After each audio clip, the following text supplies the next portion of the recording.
আসসালামু আলাইকুম। একেবারে সহজ পদ্ধতিতে গরুর মগজ ভুনা রেসিপিটি শেয়ার করব।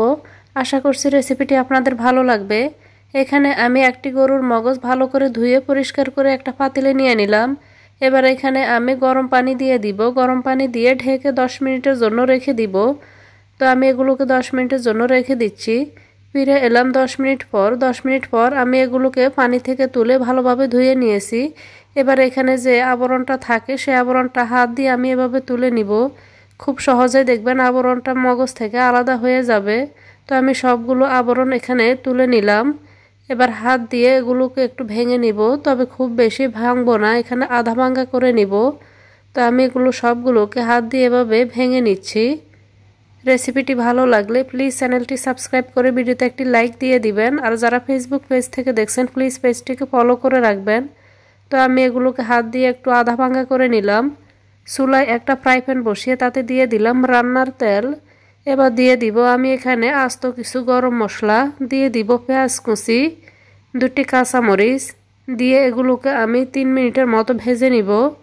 তো আমি এগুলোকে কিছুক্ষণ ভেজে নেওয়ার পর এবার এখানে দিয়ে দিলাম আদা বাটা, সাথে দিয়ে দিব রসুন বাটা। এবার আরও 1 থেকে 2 মিনিটের মতো এগুলোকে আমি ভেজে নিব। তো আমি এখানে পেঁয়াজ কুচি আর এখানে আদা ও রসুন বাটাটাকে কিছুক্ষণ ভেজে নিলাম। এবার এখানে আমি দিয়ে দিব হলুদ গুঁড়া, দিয়ে দিব মাংসের মশলা, ধনিয়া গুঁড়া, দিয়ে দিব আমি এখানে ভাজা জিরার গুঁড়া, গরম মশলার গুঁড়া এবং এখানে কিছু গোলমরিচের গুঁড়া, স্বাদ মতো লবণ দিয়ে আবারও এগুলোকে কিছুক্ষণ মিশিয়ে নিব। আমি আমার চ্যানেলে সব ধরনের রান্নার ভিডিও আপলোড করি, আপনারা চাইলে আমার চ্যানেলটি ভিজিট করে দেখে নিতে পারেন। আশা করছি রেসিপিগুলো আপনাদের ভালো লাগবে।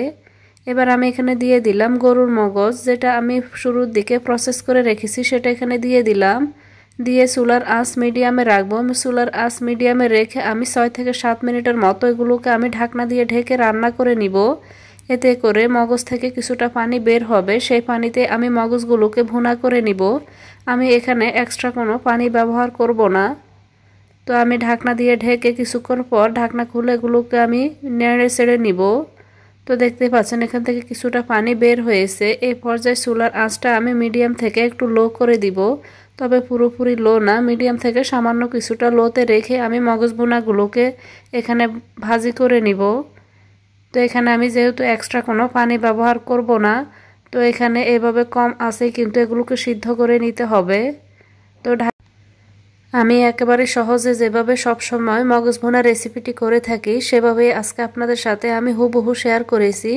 আশা করছি মগজ ভুনার এই রেসিপিটি দেখে আপনারা অনেক উপকৃত হবেন। তো আমার এখানে প্রায় মগজ ভুনাটা ভুনা করা হয়ে গেছে। এবার এখানে যে তেজপাতাগুলো আমি ব্যবহার করেছি সেগুলোকে আমি উঠিয়ে নিব। তো তেজপাতাগুলোকে তুলে আমি ফেলে দিব। তো দিয়ে দিব ধনিয়া পাতা কুচি, দিয়ে আবার এগুলোকে কিছুক্ষণ মিশিয়ে নিব। রান্না হওয়ার প্রায় 1 থেকে 1.5 মিনিট আগে আমি ধনিয়া পাতাটা দিয়ে দিলাম। দিয়ে এগুলোকে মিশিয়ে চুলার আঁচটা আমি বন্ধ করে দিব। দেখে নিশ্চয়ই বুঝতে পারছেন যে আমার মগজ ভুনার রেসিপিটি কিন্তু তৈরি করা হয়ে গেছে। এভাবে খুব সহজে আপনারা এই রেসিপিটি বাসায় তৈরি করে নিতে পারবেন। আশা করছি আজকের এই সহজ রেসিপিটি আপনাদের অনেক ভালো লেগেছে। এতক্ষণ এই রেসিপিটি দেখার জন্য সবাইকে অনেক ধন্যবাদ। আল্লাহর কাছে সবার সুস্থতা ও মঙ্গল কামনা করে আজ এখানেই বিদায় নিব।